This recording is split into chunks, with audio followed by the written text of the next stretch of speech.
Amém. Bom dia, igreja. Você pode sentar. Também quero cumprimentar você que está aí na sua casa, participando deste culto. Que Deus possa tocar você aí, que o teu coração possa se encher da presença de Deus e você possa ser altamente impactado. Nós estamos na segunda palavra da série, né? A série Crescer. Nós vimos na semana passada crescendo em amor pela palavra, e o tema da palavra de hoje é crescendo na cultura do discipulado, ou crescendo em discipulado como cultura. Gente, quando a gente pensa em cultura, a gente sabe que a ideia de cultura também vem de cultivar, e a gente sabe que para você cultivar algo, não é tão simples assim, né? Não é tão fácil assim. Na realidade é fácil, mas existe o processo, e o processo que muitas vezes traz o desgaste. Quando você vai cultivar uma plantação, tem desde o momento de você preparar a terra, depois você joga a sementinha, aí você molha ali a terra, espera o processo daquela semente começar a quebrar e começar a gerar uma pequena folhinha, e vai crescendo até gerar o fruto. E aqui existe algo interessante. Alguém aqui já plantou alface? Sim? Quanto tempo demora desde quando você planta uma alface até você colher? Demora quanto tempo? No máximo 1 mês, né? Não passa disso. Então, cultivar a alface é extremamente tranquilo, porque o tempo é rápido. Então, em 1 mês você já começa a colher o fruto do trabalho. Agora, você sabia que se você fosse, por exemplo, cultivar café, você sabe que os primeiros frutos, os que você vai poder aproveitar deles, vão demorar de 4 a 5 anos. Então você imagina, você prepara a terra, você faz tudo certinho, você planta a semente e você espera 4 anos para você fazer o primeiro café com aquele fruto. Agora me diga uma coisa, o que é mais rentável se você fosse plantar? Alface ou café? Café. Há algum tempo atrás, aqui no Brasil, o Brasil era muito forte nisso, e as pessoas que tinham fazenda de café eram muito ricas. Ainda se ganha muito dinheiro, mas não como antes. Mas agora você viu pessoas que plantam alface serem milionários? Porque é extremamente fácil e simples. É rápido, o processo é rápido.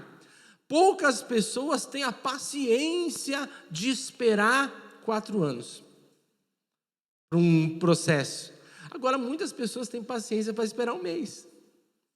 Então, o processo de criação de cultura não é algo que nasce do dia para a noite.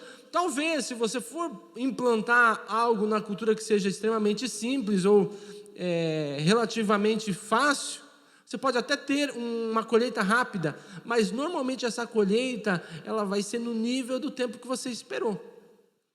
Para você ter algo que seja consistente, demora algum tempo. Não tem como. Quando a gente fala de discipulado, é da mesma forma. Não tem como você criar uma cultura de discipulado do dia para a noite. Primeiro, se eu estou discipulando alguém, para eu criar um nível de discipulado com essa pessoa, eu preciso conhecer ela, eu preciso ter um relacionamento com ela. Ou seja, isso precisa crescer num nível onde nós podemos falar de qualquer assunto sem problema nenhum. Quando isso acontece? Depende de onde a semente está sendo plantada, depende do coração que está ouvindo, depende de vários fatores, depende do período da vida que você está, mas o fato é que para nós criarmos uma cultura, nós precisamos de tempo.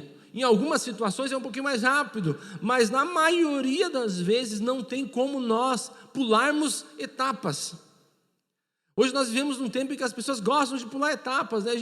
Antigamente, para se fazer o almoço, começava bem cedinho, colocando a lenha no fogão a lenha, né? Tinha que esperar o fogão a lenha esquentar e começar a fazer toda a comida. Eu me lembro que a minha mãe, para adiantar o serviço, ela já deixava o feijão um dia antes na água para amolecer um pouco, porque quando colocava lá era um pouco mais rápido.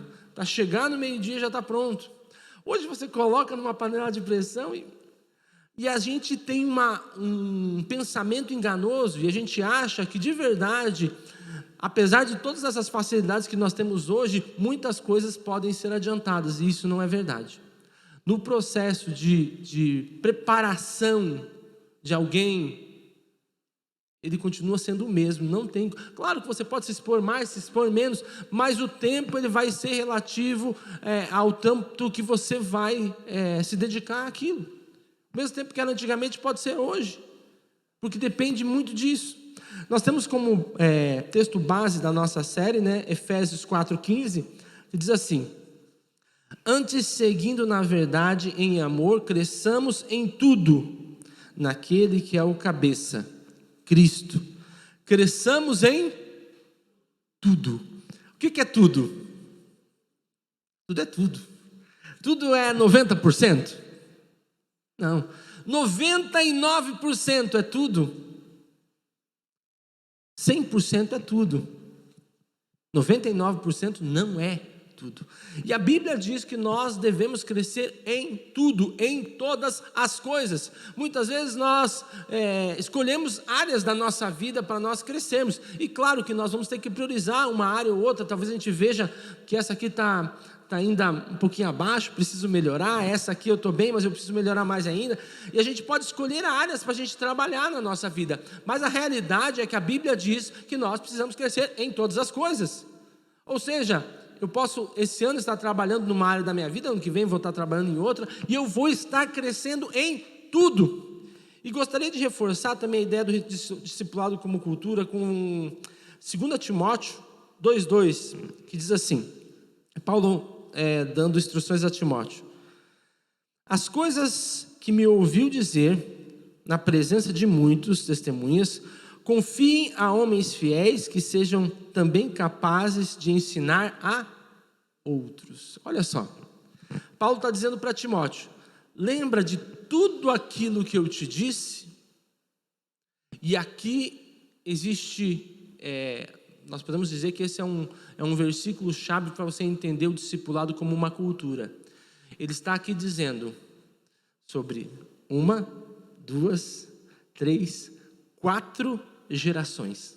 Ele está dizendo primeira geração é ele, segunda geração, Timóteo. Então, o que você ouviu de mim, já te ensinei, ensina a outros. Já está falando de uma terceira geração, então, Timóteo, ensina a outros. E aqui ele fala da quarta geração, que ele diz assim: ensine a outros que sejam capazes de multiplicar isso, de ensinar a outros. Ou seja, eu te ensino, você ensina a outro, e você ensina a outro a tal ponto que esse outro seja capaz de ensinar outro. 4 gerações. E quando nós pensamos nisso, nós pensamos que isso não é um projeto para um fim de semana. Ele não é um projeto para um culto. Não é um projeto apenas para um tema do ano. Nós estamos falando de um projeto para uma vida. Fazer discípulos envolve uma vida. Envolve muito tempo. Porque eu ensinar alguém que vai ensinar alguém que vai ser capaz de ensinar ainda uma outra pessoa. E você percebe que Jesus, ele colocou todas as cartadas dele em discipulado. Quando Jesus, nas últimas palavras dele aqui na terra, ele diz o quê? Vão e façam discípulos das nações. O que ele está dizendo? Gente, esse evangelho, ele vai se expandir através do discipulado. Ou seja, você vai andar com pessoas, essas pessoas vão estar tão andando contigo que vão aprender não só a teoria do que você está falando, mas elas vão acompanhar você e vão aprender como é o evangelho na prática. Então você não vai ensinar apenas para eles sobre casamento, você vai mostrar para eles através da tua vida como é um casamento. Você não vai ensinar para eles sobre criação de filhos. Vocês vão ensinar para eles, através da vida de vocês, sobre criação de filhos. Você não vai ensinar apenas amor ao próximo. você vai mostrar através da tua vida o amor ao próximo. Você não vai ensinar apenas o grande amor que nós devemos ter por Deus. As pessoas que vão acompanhar, elas precisam olhar e ver o grande amor de Deus em você. Em outras palavras, Jesus ele disse: o segredo para nós passarmos esse evangelho para frente é você, através da tua vida, ensinar outras pessoas que vão ser capazes de ensinar a outras. Quando nós vemos lá em Atos 2, 42, começo da igreja, a Bíblia fala que eles permaneciam na doutrina dos apóstolos. Você percebe que interessante? Não diz que eles permaneciam na doutrina de Jesus. É claro que a doutrina dos apóstolos era a doutrina de Jesus, mas existe uma realidade embutida nesse versículo. Quem era referência para aquelas pessoas naquele momento? Jesus já não estava mais aqui.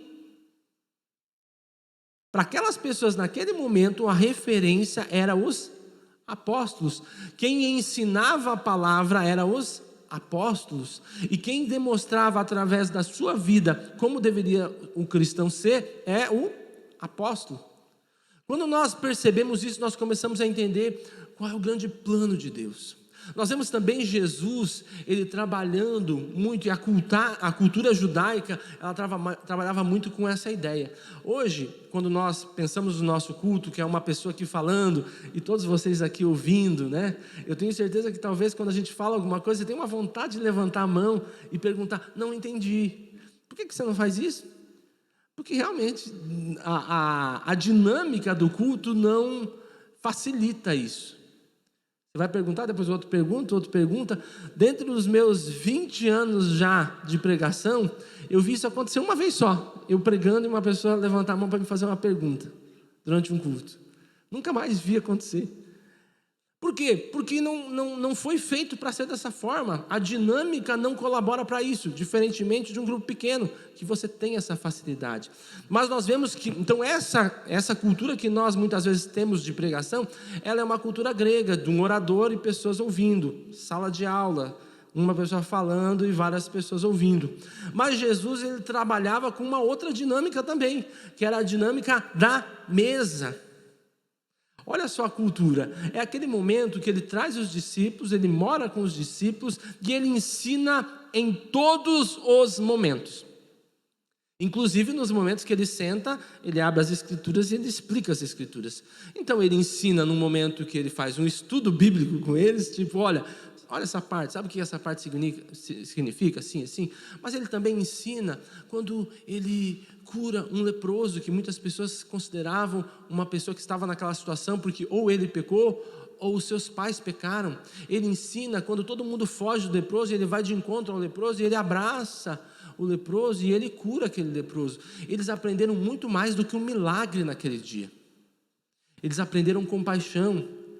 Eles aprenderam que Deus não é daquela forma com que eles imaginavam. Sabe, Jesus ensina quando ele passa pelos campos, ele fala assim: olha, os campos já estão prontos. O que ele está ensinando ali, gente? Eles estavam andando, entenda que eles viram uma plantação, e Jesus olha para aquela plantação e ele está ensinando eles no caminho, na trajetória, como um estilo.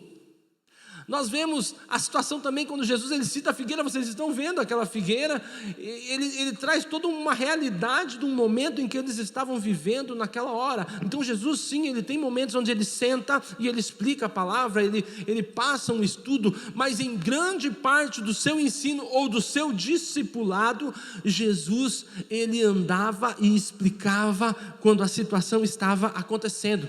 Sabe quando aquela crise acontecia? Nós vemos a situação de Tiago e João, quando eles estão meio que nós vamos ser os maiores, quem vai sentar à sua direita, à sua esquerda, né? E o que Jesus fala? Ele aproveita porque estavam todos os discípulos indignados com eles. Vocês querem se aparecer? Vocês querem ficar uma à direita, outra à esquerda de Jesus, do reino dele? O que é isso? Vocês são os orgulhosos. Jesus pega toda aquela situação e o que ele faz? Gente, vou explicar para vocês como funciona o reino dos céus. O reino dos céus, aquele que quer ser o maior, seja o primeiro que sirva. Você percebe que Jesus ele não tirou isso de uma forma aleatória. Jesus ele não tirou isso do nada. Jesus não tirou isso, eu preciso ensinar isso para eles. Jesus ele falou isso no meio de uma crise onde eles estavam. Ou seja, eles estavam entendendo de uma forma errada.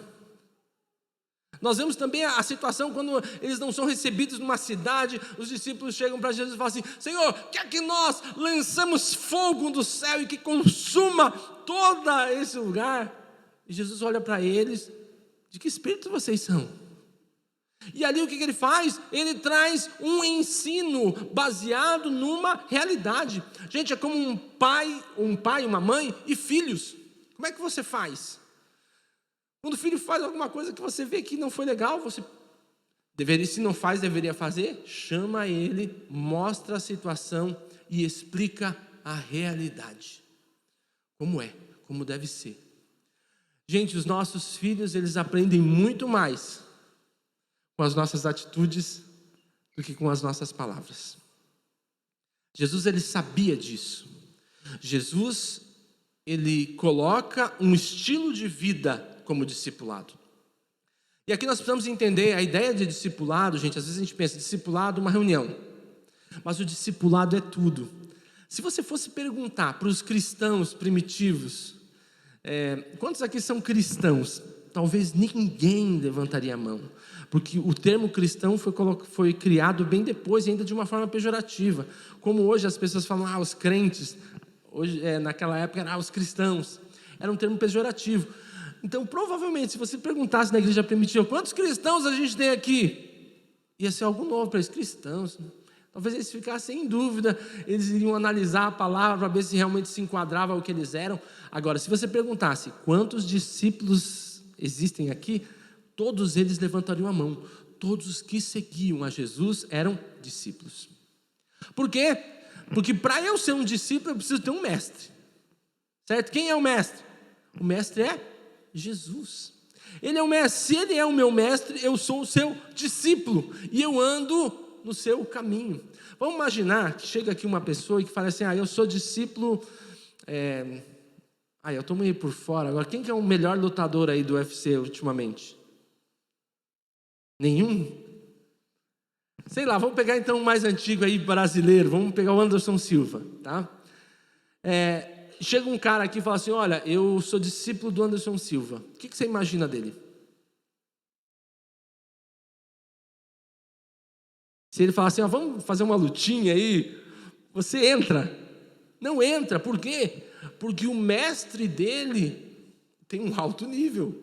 Você pensa, se o cara escolheu ele para ser discípulo e treinou ele treinou ele entre os melhores. Então, provavelmente, ele é parecido, ele tem pelo menos um estilo parecido com o mestre dele.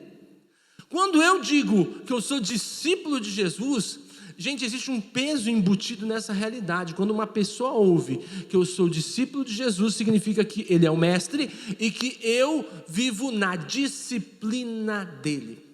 Para nós isso foge um pouquinho da nossa realidade, mas para eles naquela época era muito simples entender isso, porque existiam vários mestres. E cada pessoa que seguia esses mestres era discípulo. Ou seja, se eu acreditava no que aquela pessoa falava e seguia os preceitos daquela pessoa, eu era um discípulo daquela pessoa. Nós vemos Paulo, discípulo de Jesus, mas antes de ser discípulo de Jesus, ele era discípulo de Gamaliel. A Bíblia diz que ele estudou aos pés de Gamaliel, que era o mestre dele, que instruiu ele na lei.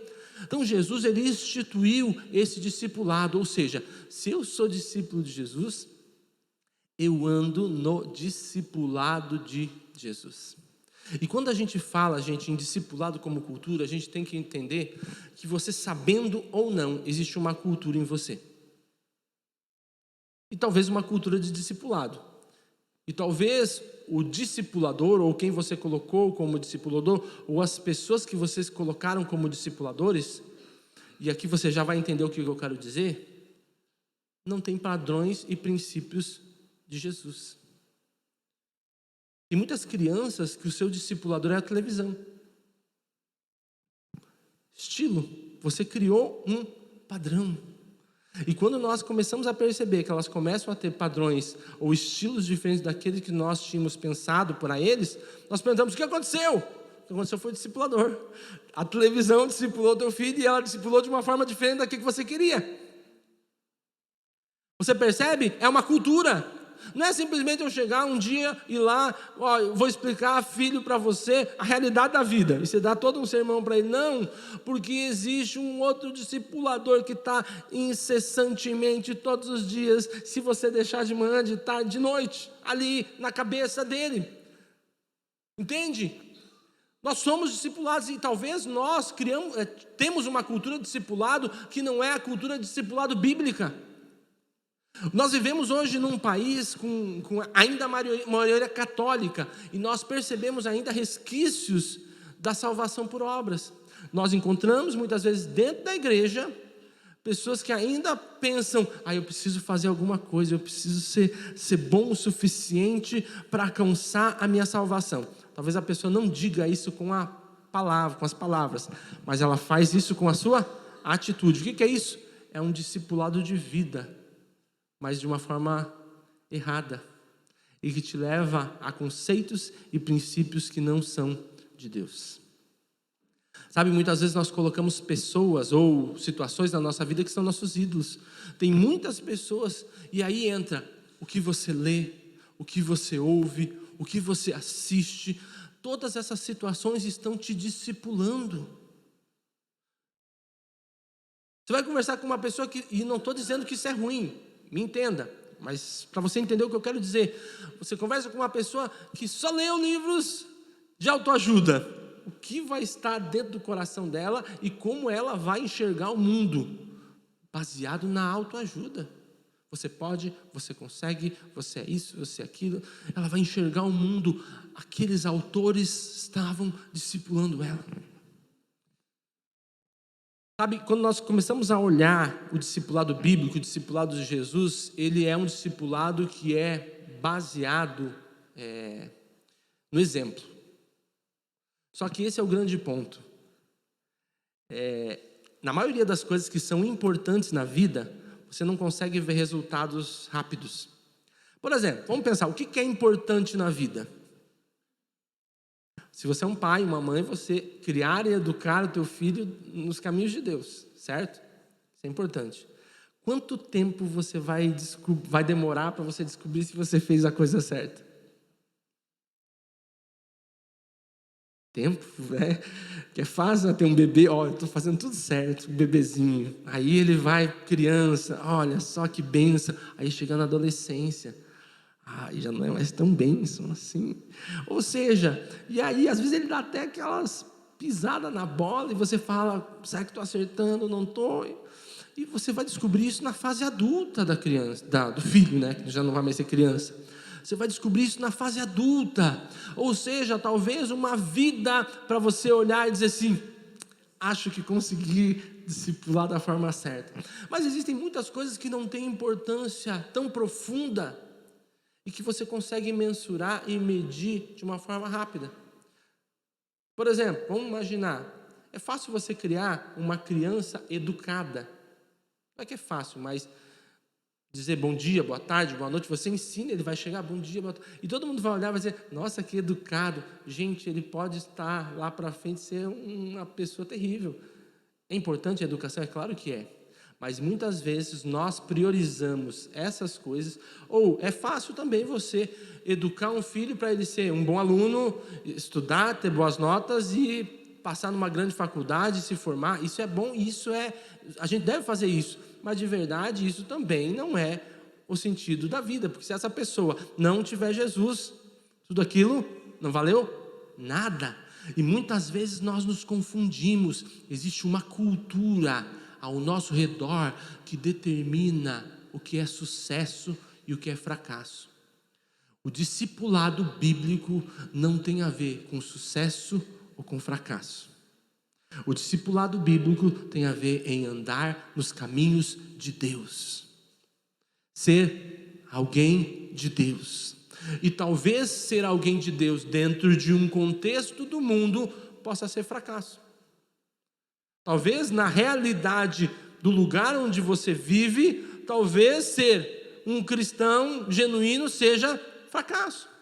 Quantas vezes nós ouvimos aí, você fala que é um cristão, tem gente que fala assim, nossa, mas você parece ser tão inteligente, ou seja, a partir do momento que você falou que você é cristão, o teu nível de burrice aumentou. Por quê? Porque existe uma cultura que diz o quê? Que o cristão não é inteligente. Baseado nessa cultura, vocês não terão sucesso. Ou não obteve o sucesso.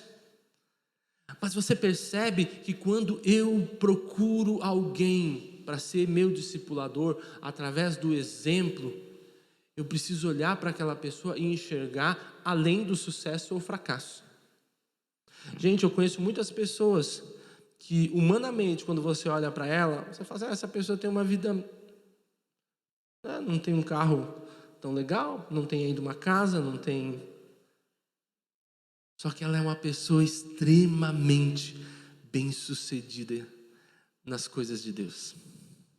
E o contrário também é verdade. A pessoa pode ter todas essas outras coisas e também ser uma pessoa profundamente impactada pelas coisas de Deus. Mas o ponto é que quando eu entendo a cultura do discipulado, em todos os momentos, eu preciso aprender com essas pessoas. Com os discipuladores que Deus coloca na minha vida. Gente, quantas coisas no dia a dia que eu aprendi observando. Quantas coisas. Eu acho que já até compartilhei aqui, eu me lembro quando eu vim aqui para Porto Belo, eu pregava no domingo, na segunda-feira eu ia na casa do pastor Luiz, pastor Celi, e eles eles apontavam as coisas que eu devia melhorar. Aqui você falou demais isso aqui você repetiu várias vezes. Gente, pensa numa coisa difícil que é isso. Deixa eu falar algo para você. Se você quiser falar para a pessoa que está do teu lado, para ela abrir a cabeça, diga assim, discipulado não é fácil. Você em casa, aprenda, discipulado não é fácil. Porque é fácil eu ler um livro que me diz o que eu fazer. O difícil é olhar para uma pessoa que aponta o que eu preciso mudar. Sabe, eu saía daquele lugar, gente, eu queria me esconder debaixo da cama e dizer assim, nunca mais vou pregar.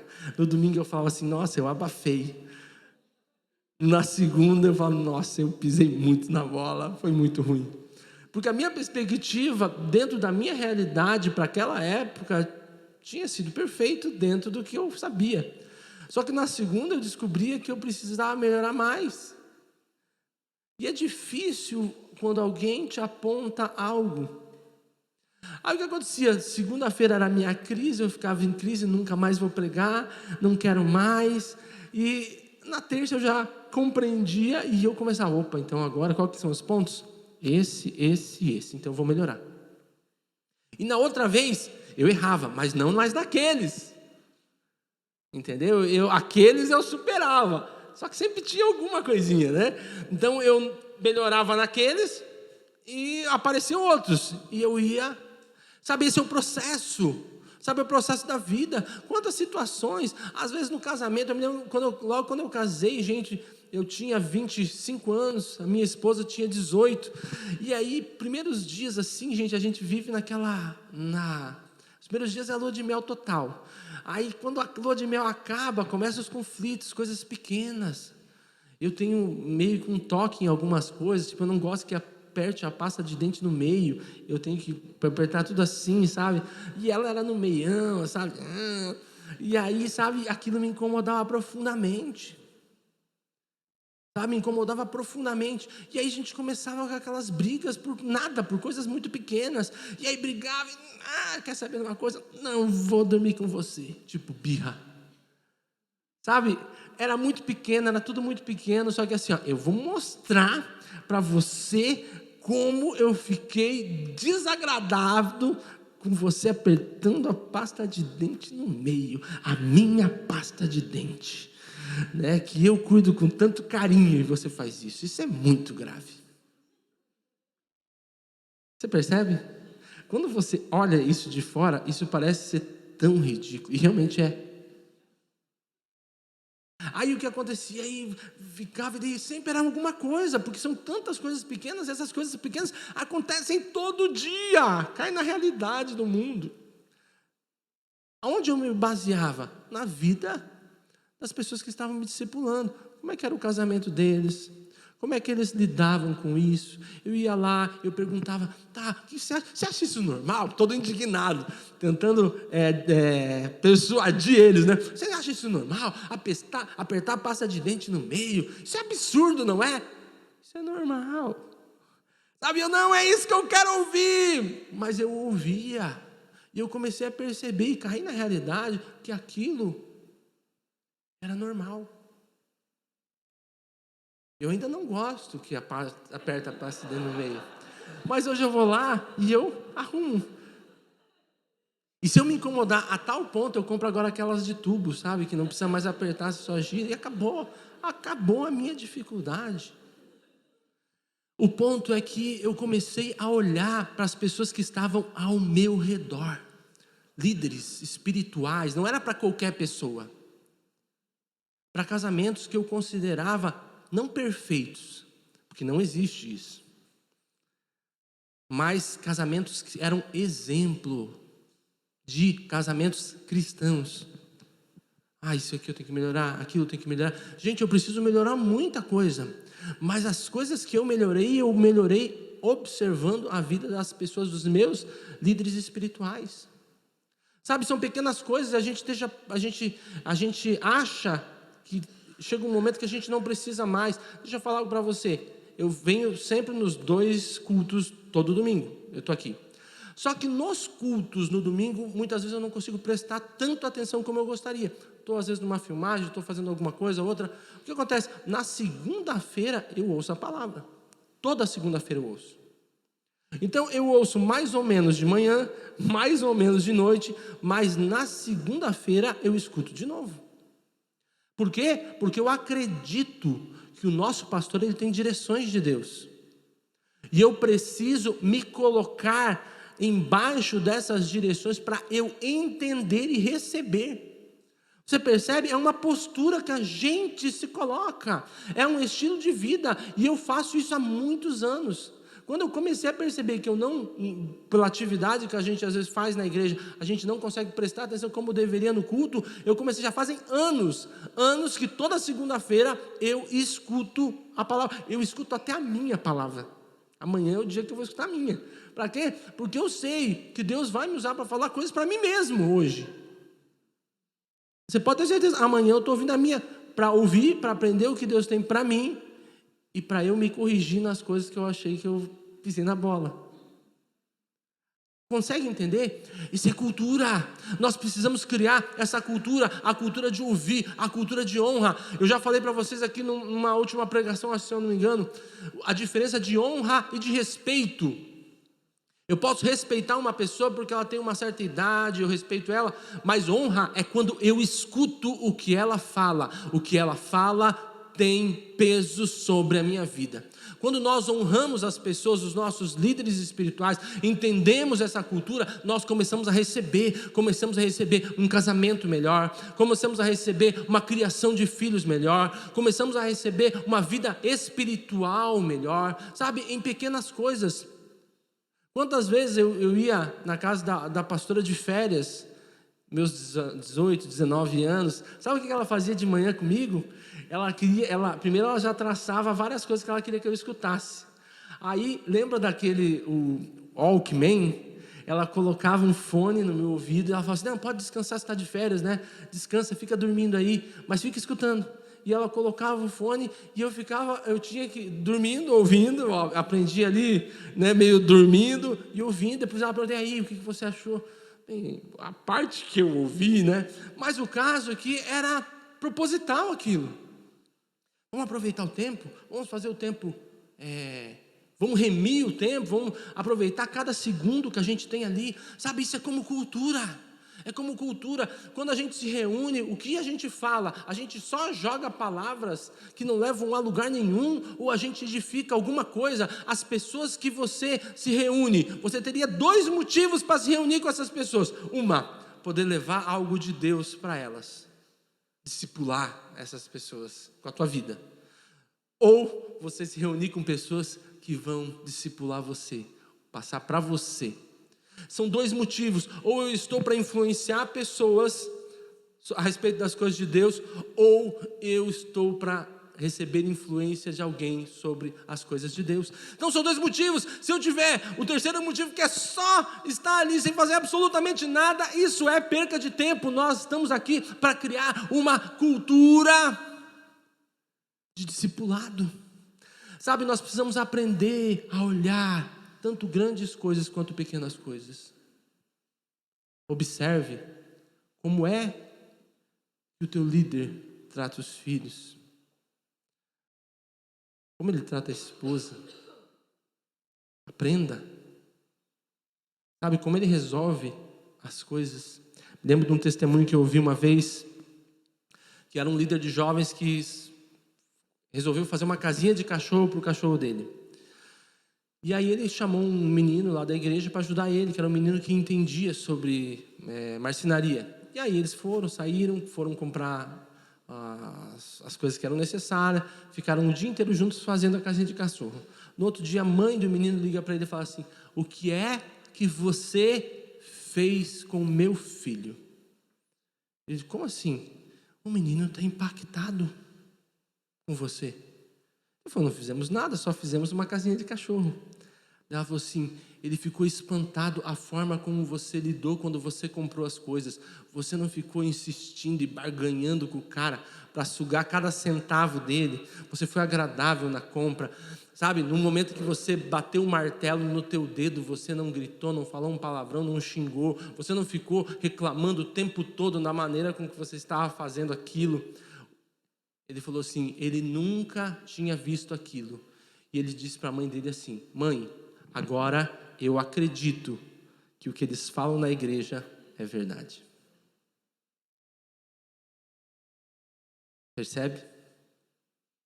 Isso é uma cultura. Ele nem percebeu que ele estava fazendo aquilo. Mas ele estar com aquela pessoa, demonstrar como deveria ser feito as coisas, era um discipulado. Quem são as pessoas que andam com você? Você tem influenciado elas com as coisas de Deus? Sabe, às vezes a gente ouve tantas coisas dentro da igreja que a gente percebe: meu Deus, essa pessoa aprendeu isso aonde? Tem gente dentro da igreja que gosta de uma morte, de um assassinato, e torce pela pena de morte, não sei o quê. Mas você está sendo discipulado pelo Cidade Alerta. Nós somos canais de vida, não de morte. Nós acreditamos na regeneração do homem através do poder de Jesus.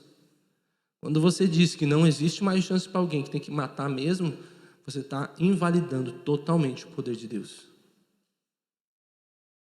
É o discipulado. Você está sendo discipulado pelo programa. Deixa Deus falar com você nesse momento. Sabe, o que eu gostaria de falar, resumidamente, resumindo tudo o que eu falei aqui, é que o discipulado acontece a todo momento. Agora você está sendo discipulado com uma palavra.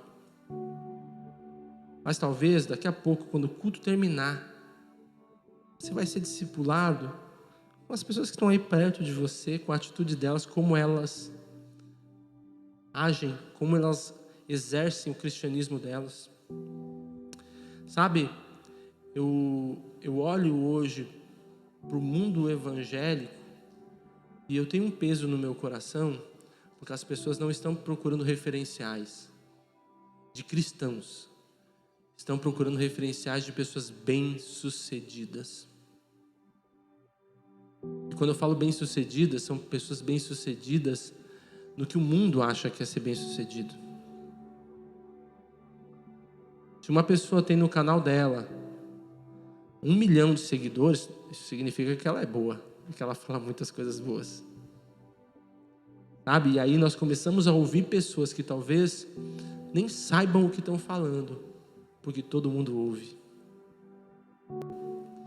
Sabe? Você precisa observe a forma com que os teus líderes agem, tanto nas redes sociais.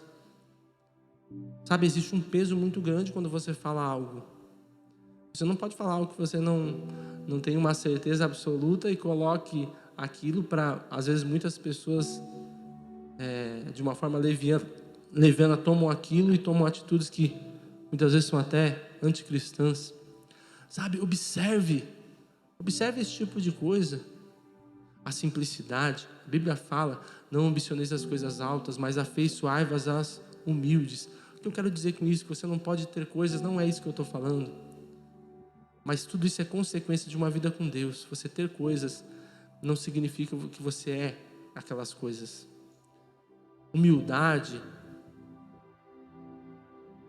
a palavra humildade vem da mesma raiz de humus, que é terra, a terra fofa. Ser humilde é você saber que você está lá, no chão, e que você por si só não tem poder nenhum. A semente precisa cair, e quando a semente cai, o fruto nasce. Mas a semente não é tua, você só é a terra. Deixa a semente de Deus cair no teu coração. Deixa o Espírito Santo mover através das pessoas que Ele tem colocado. Honre os teus líderes, não apenas com palavras sim, mas não com palavras, mas ouvindo os conselhos, trazendo aquilo para a tua vida. Ninguém é uma ilha. Sabe, nós vivemos hoje num tempo em que as pessoas elas acham que são autossuficientes, que se elas querem qualquer coisa, elas colocam no YouTube. Como fazer isso? Como ser isso? Me lembro que uma vez, e para encerrar, conversando com uma pessoa, falando sobre cura da alma, e ela disse assim, não tem como você me dizer uns 3, 4, 5 livros desse aí para eu ler e eu resolver todo o meu problema? Sabe por que ela queria aquilo? Porque ela não queria envolvimento, ela queria tratar só ela e ela mesma. Mas por isso Deus, nós vemos no livro de Tiago dizendo, confessai os vossos pecados uns aos outros para serem curados. O discipulado faz parte da cura. O discipulado faz parte do projeto de Deus para a implantação do reino. O discipulado faz parte do projeto de Deus para uma família feliz. Para encerrar, o primeiro lugar que deve acontecer o discipulado é na tua casa. Primeiro lugar onde tem que haver o discipulado é na tua casa. Você, teus filhos, tem que haver o discipulado. E não é o discipulado que saiu da tua cabeça, não, que você aprendeu com os teus pais, que aprenderam com os avós, mas é o discipulado bíblico que você vai aprender com discipuladores cristãos que têm vida com Deus e que podem te ensinar, não apenas com palavras, mas com atitudes. Amém? Se coloca de pé, eu quero orar por você. Senhor, nós nessa manhã falamos sobre o discipulado, Senhor, como cultura. Nós cremos nessa cultura do discipulado, Pai, onde nós, cristãos mais maduros, podemos, Senhor, influenciar, Senhor, tanto as outras vidas a terem, Senhor, uma vida cristã com excelência, Pai. Pai, que nós aqui sejamos, Pai, discipuladores e que também sejamos, Pai, discipulados por discipuladores que são tementes a Ti, Pai. Crie em nós ser um coração dócil, um coração que está preparado para ouvir, Senhor, a Tua palavra, Pai, e os conselhos daqueles que Tu tem colocado na nossa vida, Deus. Pai, em nome de Jesus, move-te, Senhor, com o Teu Espírito, Pai, e quebranta os nossos corações. É o que nós pedimos e Te agradecemos, em nome de Jesus. Amém. Vamos aplaudir a Jesus?